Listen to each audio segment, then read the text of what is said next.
I want to thank my viewer, Rorschach375, for suggesting this case. I was actually in the middle of making it when they suggested it, so great minds think alike. Just to say, I take all the recommendations on board and work through them as quickly as I can.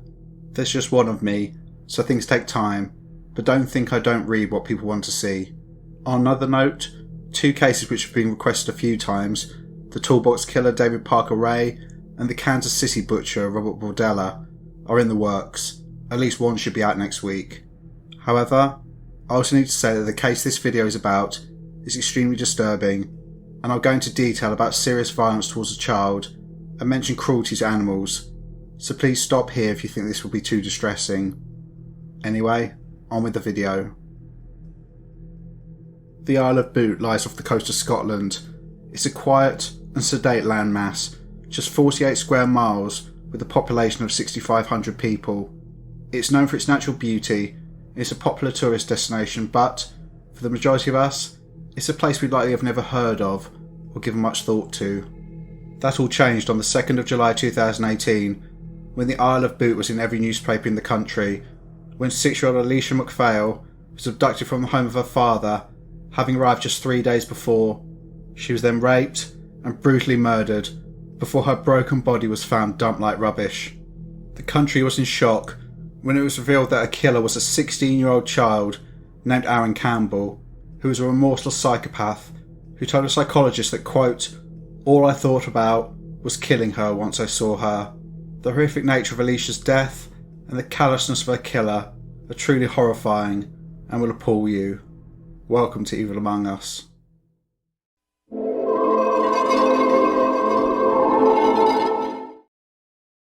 Alesha Sarah MacPhail was born on the 22nd of October 2011 in Glasgow in Scotland to her parents Georgina Loughran and Robert MacPhail. She was described as a girl with a, quote, big, beautiful smile. Alesha attended Chapelside School and was well loved by all the staff. The head teacher described her as a, quote, smiley and happy young girl who loved being at school and enjoyed all aspects of literacy, in particular writing. Her favourite things to do at school were baking cakes and gymnastics. Georgina and Robert separated when Alesha was 3 months old, as she went to live with her mother in the town of Airdrie, North Lanarkshire. And when Alesha was 3 years old, she was joined by a little sister, Courtney. Alesha took her responsibilities as a big sister very seriously and would look out for her sister. The pair adored each other. Robert moved in with his parents in the town of Rothesay, the main town on the Isle of Bute. He eventually began a new relationship with a woman named Tony McLachlan. Despite their separation, both parents wanted to be active in their daughter's life, and Alesha would travel to Bute to see her father and grandparents every other weekend. On the 28th of June 2018, Alesha, by this point 6 years old, travelled to Rothesay and was excited as it was the school summer holidays. She was about to spend 3 weeks with her father, who she adored. Unfortunately, just 3 days later, Alesha would suffer an unimaginable death at the hands of a deranged predator. Before moving on, I want to show some small snippets of home videos of Alesha to show how beautiful this little girl was. Hey guys, it's Alesha and today I'm going to show you all about pasta that's up here. And what did you just ask me? Do you like fun? And what are you going to ask them? What are you doing? You don't like it? Do I like being prodded? Don't you forget to subscribe. Bye! Aaron Thomas Campbell, the creature that ended Alesha's life, was born on the 7th of May 2002 in the town of Shrewsbury in the county of Shropshire in the Midlands of England to his mother Jeanette and his father Christopher. He also had a younger sister. The family moved to the Isle of Bute when Campbell was 4 years old, with the rationale being that the family wanted to, quote, live in a safe place, a peaceful environment, not realising they were taking the devil with them. Campbell appears to have not had the easiest of upbringings. His father was an oil worker who was frequently absent from the home for months at a time, and his mother had issues with alcohol, and it's said she struggled to care for Campbell or his sister, so there appears to be some elements of neglect. Also, I've read that there may have been some physical abuse in his childhood. However, whilst these childhood experiences likely had some impact on the development of the monster that Campbell became, as I'll go into later, nothing in his background explains or justifies the inhumane things he did to Alesha. Campbell's not known to the police, but after his arrest, stories emerged showing that he was extremely dangerous from a very young age. It should be pointed out that the disclosures made about Campbell have never been fully verified, but, given the nature of the stories, I've no doubt most, if not all of them, are true. One of the most disturbing pieces of information reported occurred when Campbell was only 6 years old, when he attempted to drown a young girl at a swimming pool, holding her head under the water until she almost drowned. In 2012, when he was just 10 years old, Campbell attacked a female child of the same age, kicking and punching her, telling her that her face, quote, looked like a vagina. The child's mother saw this happening and tried to intervene, but her presence and efforts would not stop Campbell, who continued to ferociously beat this child. It got to the point where the mother had to attack Campbell herself and drag him off her daughter. When the police arrived, the mother was arrested and charged with assault. It went as far as her having to go to court, but luckily she was found not guilty after a 2-day trial. I cannot see that this triggered any sort of social service involvement or any questions being asked about the extent of his violent behaviour. Things appear to have escalated significantly when Campbell reached the age of around 13, when rumours began circulating around Bute that he would torture and skin cats, with him apparently burying at least 2 of these in his front garden. Campbell's also known to regularly carry a knife. He's also believed to have tried to set fires in buildings in his local area. Whether he ever succeeded is unclear. I have read that he entered some form of rehabilitation programme due to his fire-setting tendencies, but I have no further information, but clearly it had no effect on him. Rumours also started to circulate that Campbell had taken indecent photographs of a young girl and shown them to his friends. Campbell was known to be odd. He would hold someone's gaze for far too long, as if he was analysing them. When he was on a bus, he would stare at people, looking them up and down, appearing to take every detail in about them. The reason for this, I think, is probably clear, as I think Campbell was taking a visual image of these people to masturbate over later. Later, Campbell admitted that his sexual fantasies, by the time he was a teenager, had developed into masturbating about torturing, killing, and then having sex with the dead bodies of women, but particularly children. Campbell attended Rothsey Academy and was popular among his friends. He excelled at maths and was interested in sports including trampolining and swimming. However, he was known to have a dark sense of humour and would make jokes about rape and murder. Campbell later told a psychologist that, by the age of 15 years old, his fantasies were no longer enough and he was considering escalating his behaviour, specifically raping a woman or a child. In 2017, a year before the murder, he posted on Facebook that he might, quote, kill one day for the lifetime experience, and that he could get away with it if he had, quote, a good plan. It seems as though concerns were raised with the school on several occasions, but nothing was done about it. From the age of around 14 years old, Campbell began smoking cannabis and drinking alcohol, and 2 of the people who sold him drugs were Robert MacPhail and his partner Tony. So unfortunately, Campbell knew where they lived and was a frequent visitor to the property, where he would eventually abduct Alesha from. Campbell's mother, Jeanette, was aware that Robert and Tony were selling drugs to her son, so, in 2017, sent a message to them saying, quote, please stop selling drugs to my children. So by 2018, Campbell was no longer being sold drugs by the pair, but the fact he saw them as a way to get drugs would be important later. Aaron Campbell had aspirations of being a YouTuber, and this short clip shows part of one of his few videos. His channel has long since been deleted and appeared to focus on him showing off his trampolining skills. Yo, what's up guys, it's Aaron Campbell here, again, for another video. So I just wanted to say, thank you guys very much for 50 subscribers, even though I'm nearly at 80, 50 is just a better, like it's a rounder number. So this video is going to be 50 subscriber special, but either way, thank you guys very much. So this is just a trampoline video, you know, without like footless tricks, you know, like knees, back, just cool tricks that you don't use your feet with. And so yeah, thank you guys very much for watching this video. If you enjoyed it, please like, and if you want to see more, please subscribe. I really appreciate all the subscribers and all the support. Thank you guys very much, and roll the clip. It's terrifying, isn't it? How ordinary he is. And that's the scary thing about people like Aaron Campbell.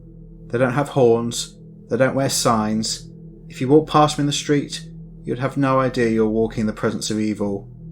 This clip was made only a few months before Campbell murdered Alesha, so you're looking at the face of a boy who had already decided to follow through with his sick fancies, to torture, murder, and rape a woman or child, and he was mere weeks away from following through with his plan.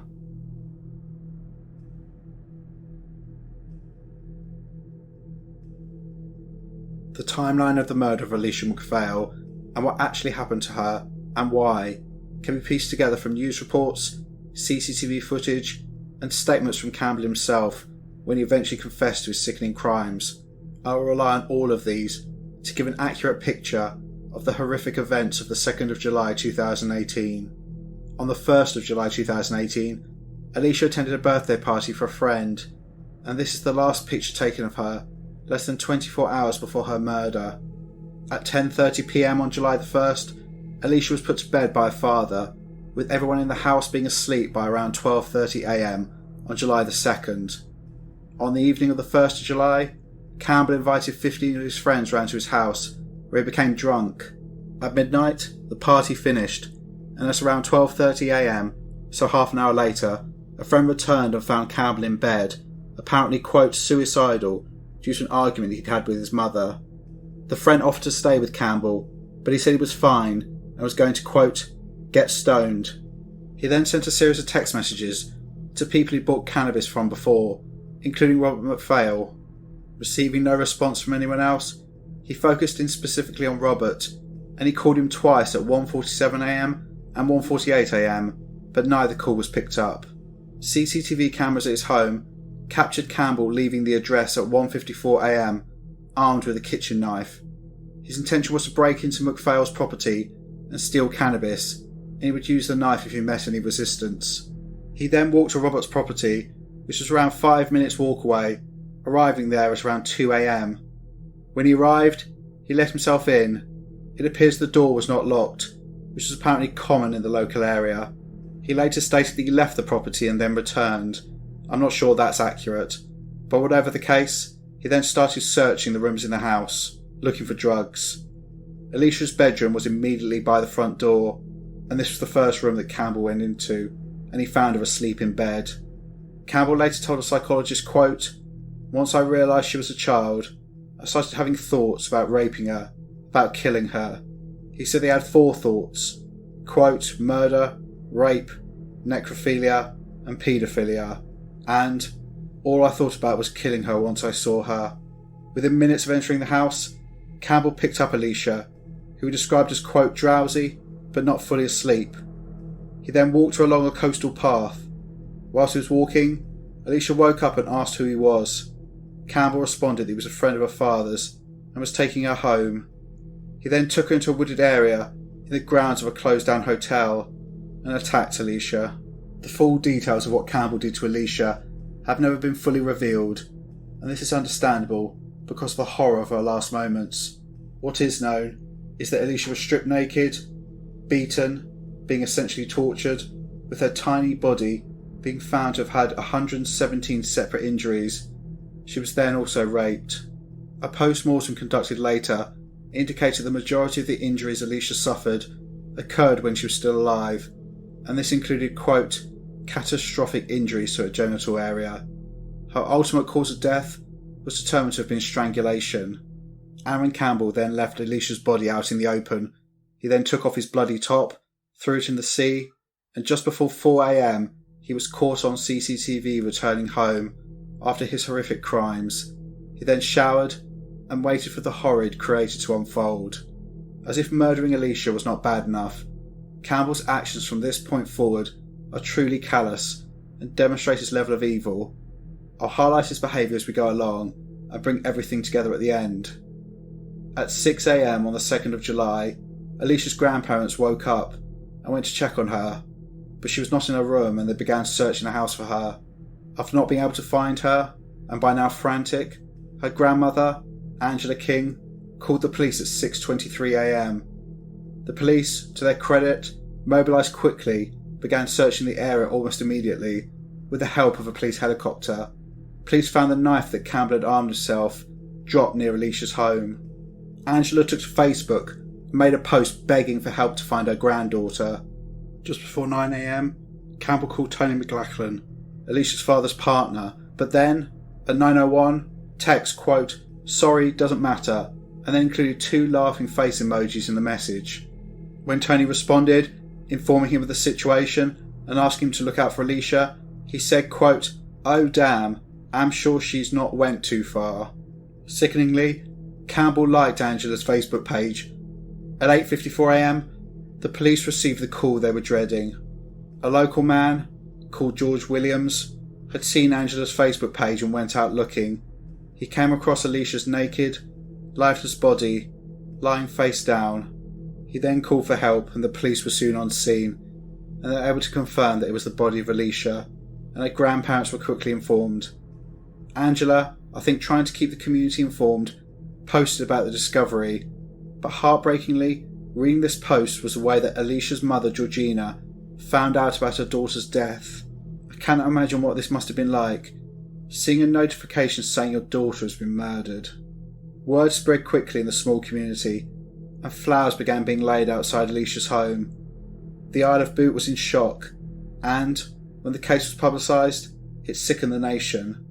However, Aaron Campbell was revelling in the situation, and, later that same day, in a Snapchat group, where the conversation inevitably turned to the topic of Alesha's murder, he uploaded a video to the group where he was filming himself in a mirror while saying, quote, "Found the guy who's done it." The full weight of Police Scotland was soon on the Isle of Bute, scouring the area looking for clues as to who had committed this horrific crime. It's clear that Campbell was keeping a close eye on proceedings, inevitably getting off on what he had done and revelling in the fact the whole world had been turned upside down by him. At 12:32 a.m, on July the 3rd, it would later be shown that Campbell made searches online looking at how police recovered DNA evidence from crime scenes.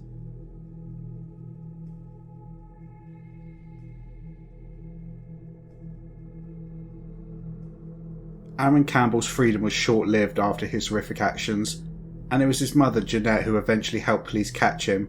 Jeanette, wanting to help find the person who'd murdered Alesha, checked her CCTV system and saw her son leaving the property and returning in the early hours of the morning, around the time Alesha was murdered.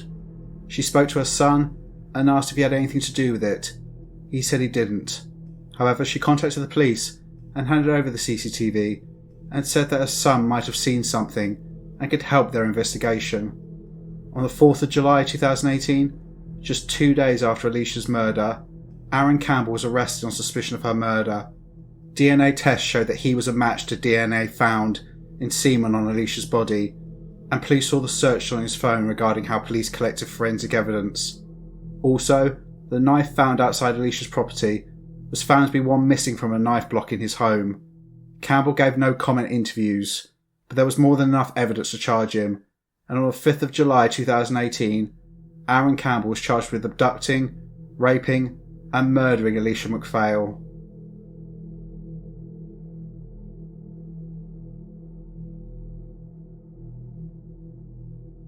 Aaron Campbell made his first appearance at the High Court in Glasgow on the 10th of December 2018, where he pleaded not guilty to all charges.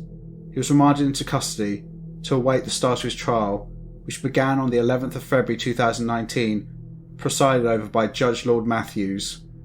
Campbell claimed not to know Alesha and had nothing to do with her disappearance. During the trial, he was described as smirking and appearing to have a great time, like a boy going to the cinema, and not someone on trial for a truly unspeakable act of violence against a completely innocent and defenceless child. He had, in the time he'd been in prison, come up with a truly ridiculous defence. Specifically, he claimed that he and Tony, Alesha's father, Robert's partner, had been having a sexual relationship, and that, on the day of the murder, he'd gone round to the property as part of a pre-arranged rendezvous with her. The pair then had sex, and he then left a condom behind. Tony had then, apparently because of resentment towards Alesha, as she felt she diverted attention from Robert away from her, murdered her and then planted his semen on her to frame him. Absolute bullshit. The weight of evidence was overwhelming, and now included recovered CCTV of a male walking along the coastal path, apparently carrying a small child.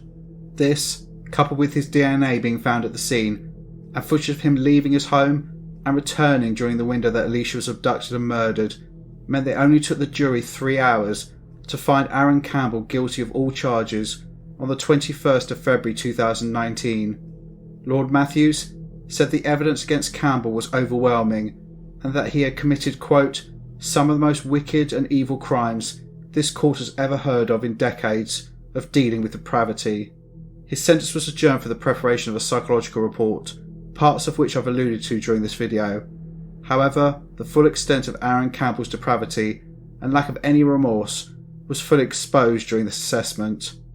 By this point, Campbell had decided to confess to his crimes and gave an account of his actions. As well as the details I've already mentioned, Campbell told the psychologist that he was, quote, satisfied with the rape and murder of Alesha. He spoke about his crimes, showing no emotion other than a sense of pride during the assessment. He stated he had to stop himself from laughing out loud during the trial, and that he found the time it took for the police to arrest him, quote, amusing. Campbell told the psychologist that, for around a year before the murder, he'd had fantasies about murdering children and then having sex with their dead bodies. And then, almost unbelievably, the psychologist wrote that Campbell, quote, appeared irritated by the medical evidence that the child was alive at the time of the sexual assault, as this would not fulfil his desire for necrophilia. It's clear based on this that Campbell's whole intention was to murder Alesha and then have sex with her corpse. The psychologist identified Campbell as a psychopath, and who had, quote, a sadistic aspect to his play and a particular interest in behaving sadistically to persons or creatures which are smaller, weaker or vulnerable. Aaron Campbell stood before Lord Matthews on the 21st of March 2019 for sentencing. This was an unusual case, as it was one of the first where the sentencing was recorded and broadcast, so I want to play it in full. It's around 10 minutes long and covers many of the points I've already highlighted, but note the horrific sound of one of Alesha's family members breaking down, as well as her mother Georgina giving him the verbal tongue lashing that he thoroughly deserves at the end of the hearing. Aaron Thomas Campbell, you were found guilty of the abduction, rape and murder of Alesha MacPhail, a 6-year-old child. Merely stating that fact is horrific enough, but the circumstances surrounding these vile crimes and the manner of their commission have quite rightly aroused revulsion and disbelief that these sorts of things could happen. Alesha had just arrived on Bute to spend a holiday with her father and grandparents and had gone to bed apparently safe in her own room. No doubt she was looking forward to what the next few weeks had in store. Her father and his parents would have enjoyed every minute of it, while her mother and her family would have been counting down the days till they saw her smiling face again. Meanwhile, you attended a party at your own home, consumed alcohol, and then, on your account, to which I will return, went off in search of cannabis. You went into the house and then her bedroom.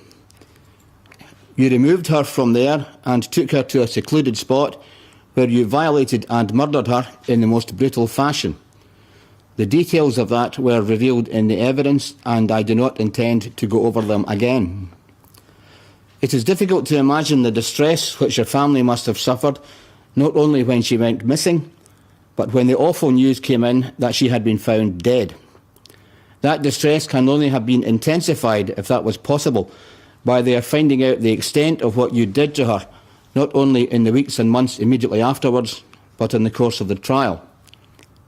I have read statements by her parents and grandparents in which they have tried to express their loss and the emptiness which greets them every day. Just as I know that no sentence which I can pass will alleviate their anguish, so I know that mere words are poor reflections of it. The effect on the island community was profound. Many of them rallied round to help in the search, and the effect on those who saw Alesha in the woods will be long-lasting. I have never before seen a police officer almost break down in the witness box, so affected was he by the sight. The contrast between them and you could not be more vivid. Your attitude was clearly demonstrated by the evidence that you posted an image of yourself in a mirror while making a joke that you had found where the murderer was hiding. The arrogance and callousness of that is breathtaking. Thanks to the dedication of the police and forensic scientists, ably assisted by members of the public, such as those who came forward when they found articles of your clothing on the shore, you were eventually brought to justice. Despite the overwhelming evidence against you, you did not plead guilty but elected to go to trial. That was your right, and I do not increase your sentence because of it.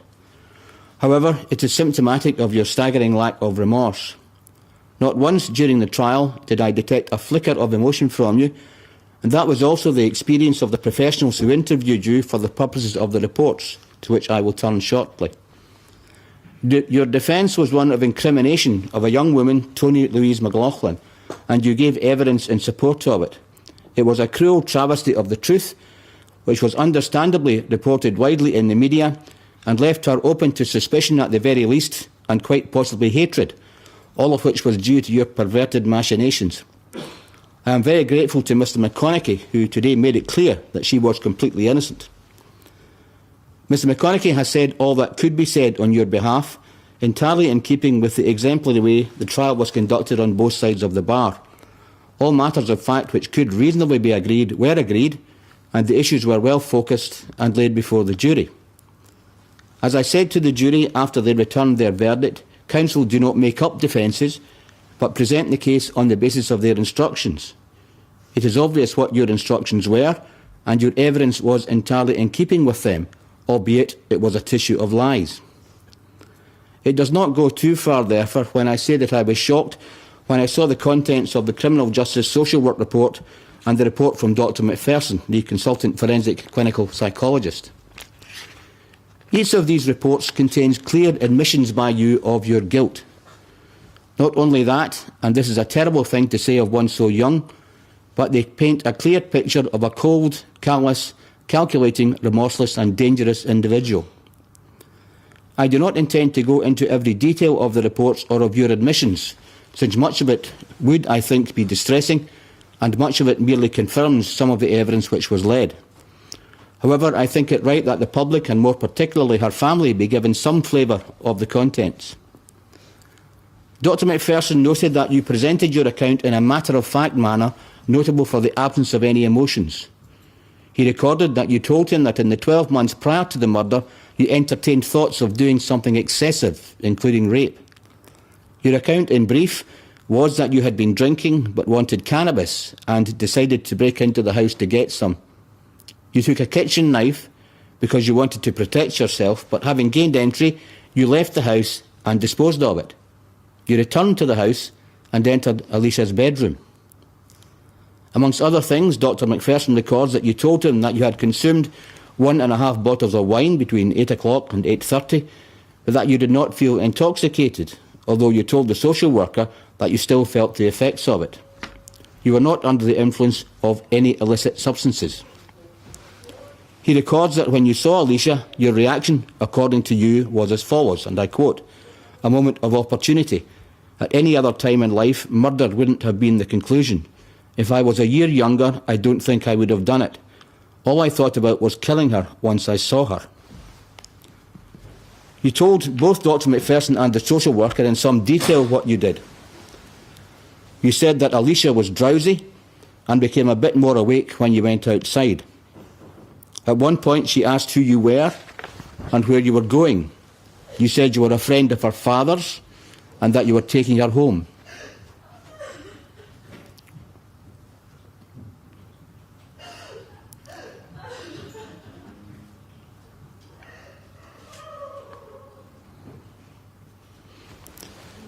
You gave her your top because she was cold. I will not go into the horrific and cold-blooded details of what you said you did to her, but you explained that after you murdered Alesha, you threw your blood-stained clothing into the sea, had a shower, and then went back where you left her to retrieve your phone. Dr McPherson reports that you told him that over the next few days you were totally unconcerned, other than to be mildly amused that the police had not arrested you. two other aspects of his report are worth mentioning. The first is that you told him that at points during the trial it took everything to stop your laughing and you had to zip your mouth. The second is that you volunteered that you were quite satisfied with the murder.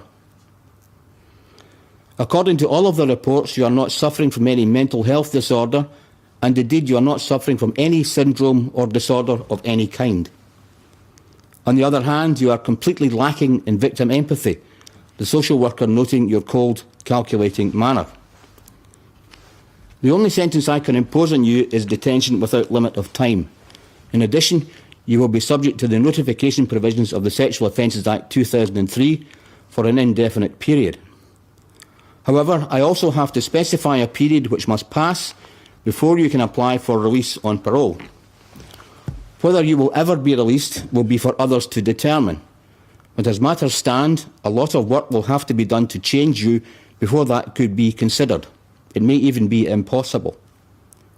The period I select is known as the punishment part of the sentence, and its purpose is to satisfy the requirements of retribution and deterrence. The parole board will deal in due course with the protection of the public. I have taken account of the circumstances of the offences, the contents of the reports, and everything said on your behalf. I am conscious that you are a child. In sentencing children, it has to be borne in mind that they are not yet fully rounded, mature human beings. A child's best interests are a primary consideration, and the desirability of the child's reintegration into society must also be taken into account. However, the weight to be given to the various sentencing considerations will depend on a number of factors, including the age of the child and all the circumstances of the case. The nature of these appalling offences and what I have read in the reports make it clear to me that reintegration and rehabilitation, while these are important considerations, are remote possibilities, and neither your best interests nor anyone else's will be served by a speedy return to the community. Nonetheless, the punishment part will not be as long as it would have been had you been an adult. Your sentence will run from 6 July 2018. You will be detained without limit of time, and I fix the punishment part at 27 years. That is all.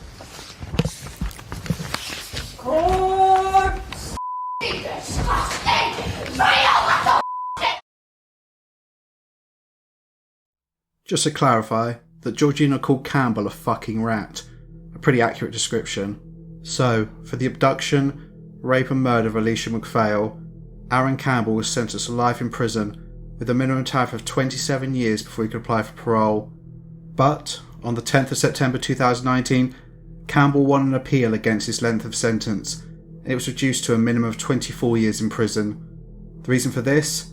The sentence was considered to have not taken into account his youth and related immaturity at the time of the murder, with him being just 16 years old.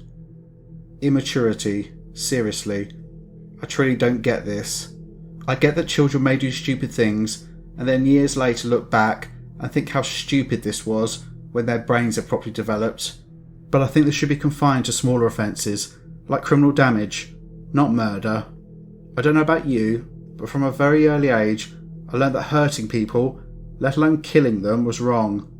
Immaturity suggests that, at some point, you'll reach maturity and your viewpoint will change. Aaron Campbell knew what he was doing. He'd been fantasizing about it for years. He's a psychopath. He will never change. He will never grow out of this. His age is irrelevant. This must have been like a dagger to the heart of Alesha's mother, Georgina, who, after the original sentence, stated, quote, "A life sentence should be a life sentence. He should have no human rights and doesn't deserve anything because he is inhuman." She then had to be informed that the boy who murdered her daughter had his sentence reduced by 3 years. One thing I do like about American justice is that I have no doubt that Campbell would have been tried as an adult and would have been given life without parole, but unfortunately this monster will eventually, potentially, have a chance at freedom when he is still relatively young, if he survives this long, which will be discussed in a bit.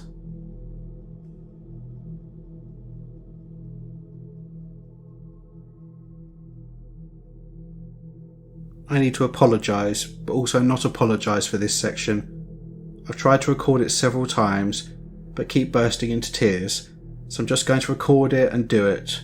I'm not sorry for my emotions, but I am sorry if anything I say is hard to understand. Anyway, on the 21st of July 2018, Alesha MacPhail was laid to rest. Hundreds of people lined the streets, wearing pink, Alesha's favourite colour. Her tiny pink coffin, with a unicorn on it, was carried to her final resting place. At the end of the funeral service, a bubble machine sent bubbles drifting over the heads of the mourners, something Alesha would have loved. There were flowers and banners everywhere, including one that said, quote, "Our forever shining star, our little angel, always in our hearts." Amongst all of the flowers was a heartbreaking note from Georgina to her darling daughter, which read, quote, "I still can't believe you're gone, my angel. Every single day will be harder than the day before to walk this earth without you by my side. But I can do this for you and your sister. I love you more than this world, princess. Fly high, it's not goodbye. Good night, my sweetie, until we meet again. Love, Mummy." My heart hurts talking about this case. One thing I find so striking is how much Alesha looked like her mother. Seeing her mother makes me think what Alesha would have looked like when she was an adult, and think about all the things she would have done, the children she would have had, the lives she would have touched. But her life was snatched away. This beautiful little girl. Alesha, I hope you're at peace, and I hope your mother, father, grandparents, sister, and everyone else who had the joy of knowing you are able to move on with their life. You will never be forgotten.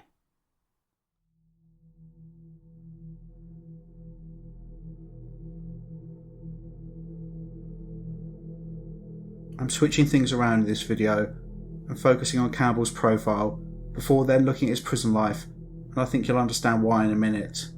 The only positive in this case, and I use that term loosely, is the fact that Aaron Campbell is behind bars, as it's clear, based on everything I've read, that he was a serial killer in the making, an extremely dangerous young man, a psychopath whose sole intention was to harm others for his own sexual gratification. Why Campbell became this way is a mystery. There were some indicators of abuse in his childhood, which likely had an impact on him developing things like empathy, but this was nowhere near the extent that is common in other serial killers. Also, regardless of his mother's difficulties with alcohol, it seems she did try to stop him from going down a dark path, including sending a message telling people to stop selling him cannabis, and she freely handed over the CCTV to the police. Unfortunately, criminal families will often try to cover up the crimes of their children, showing you that the parents and their offspring share the same attitudes and beliefs, indicating how they likely developed. But there is none of this with Campbell. There's nothing that he was exposed to as a child, from what I can see, to explain why, by the age of 6, he was attempting to drown another child. I try to avoid this term as much as possible because I think it's more emotive than scientific, but I think that Aaron Campbell was actually born evil, that there must have been some issue with his brain development, which meant that he was born with darkness inside him. The reason why I believe many of the stories about Campbell are true is due to a theory known as the MacDonald Triad, conceived by New Zealand psychiatrist J.M. MacDonald in the 1960s, which outlines the idea there are 3 signs that can indicate whether someone will grow up to be a serial killer or other serious violent criminal. This includes being cruel or abusive to animals, especially pets, setting fire to objects or otherwise committing minor acts of arson, and regularly wetting the bed. The presence of any 2 of these factors in combination is an indicator that the person will move on to commit these types of offences. I think it's really unlikely that the people who reported about Campbell's behaviour would have known about this triad and suddenly made up examples to fit it. Instead, I think they were telling the truth and showing the progression of Campbell into the killer he became. It does appear that this crime was opportunistic. I've seen nothing to say that Campbell knew Alesha, or that he knew she was staying at the property that night. It does appear he was telling the truth about why he went to the house, to steal cannabis. However, when he saw her, he saw a way to fulfill his sick sexual fantasies about murdering and raping children. It's clear that his main objective was to have sex with the dead bodies of his victims. Campbell's behaviour was all about power and control, sadism, destruction and depravity. It's clear that at a young age he got a thrill from the power that he held over living things, being in control over whether they lived or died, as well as causing them as much pain as possible before their passing. No doubt this developed into sexual arousal from this behaviour, and he began with animals and progressed to people. I've no doubt that his staring was him looking for targets, seeing the world as his hunting ground. When he saw Alesha, he saw an opportunity and decided to take full advantage of it, causing her horrific physical injuries, which I have no doubt were to cause her as much physical pain as possible. I think the severity of the attack against Alesha was because Campbell knew he'd probably only get one chance to live out his fantasies, and so he acted in as depraved a manner as possible, inflicting over 100 separate injuries on this poor little girl, as well as using her body to get his sick sexual needs met. As I said before, the horror in this case and the sickness of Aaron Campbell is compounded by his actions after the murder.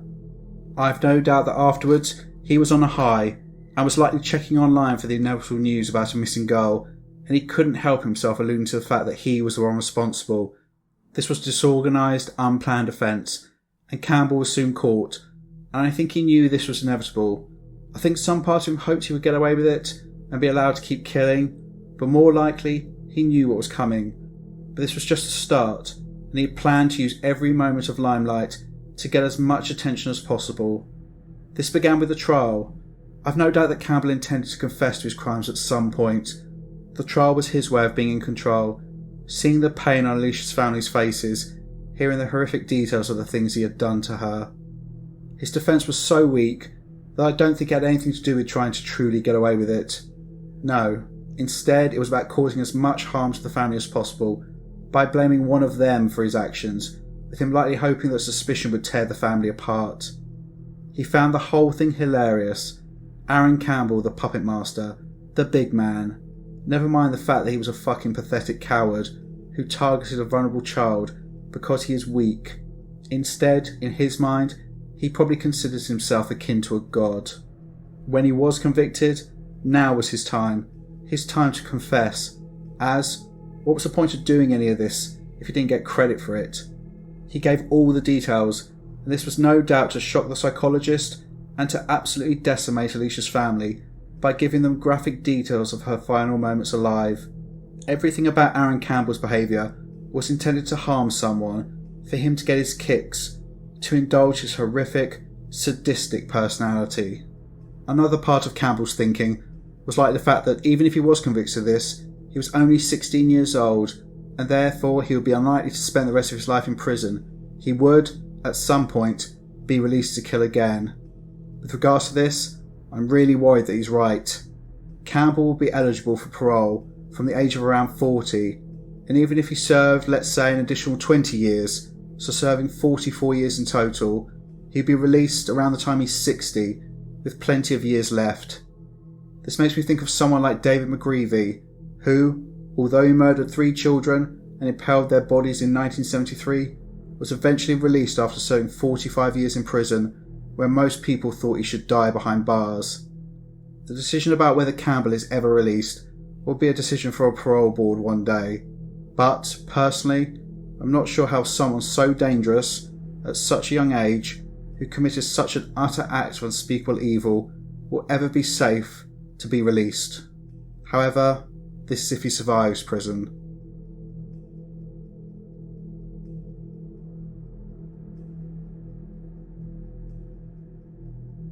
Luckily, there's a downside of being a prick who boasts about their crimes and lack of remorse. It all gets written down and publicised, and people tend to pick up on that, and sometimes they take matters into their own hands.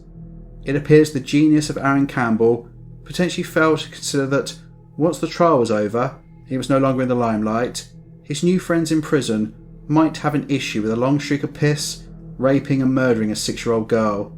So it'll come as no surprise that in June 2022, Campbell was rushed to hospital after being beaten in his cell at Polmart Young Offenders Institute in Scotland, with him apparently being beaten so severely that his tooth was forced through his own lip. However, it gets better. Campbell is currently in a youth prison, and within the next few months, at the time of this recording in June 2023, he'll be moving to an adult prison. No doubt there'll be people in whatever category A prison Campbell gets sent to who, how shall I put this, may want to have a private conversation with him, and we'll see how that goes, and whether he's still smirking afterwards. As usual, I want to know your thoughts about this case. I don't want to say anything more, aside from thank you for watching.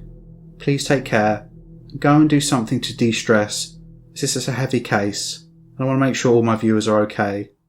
I'll see you in the next one.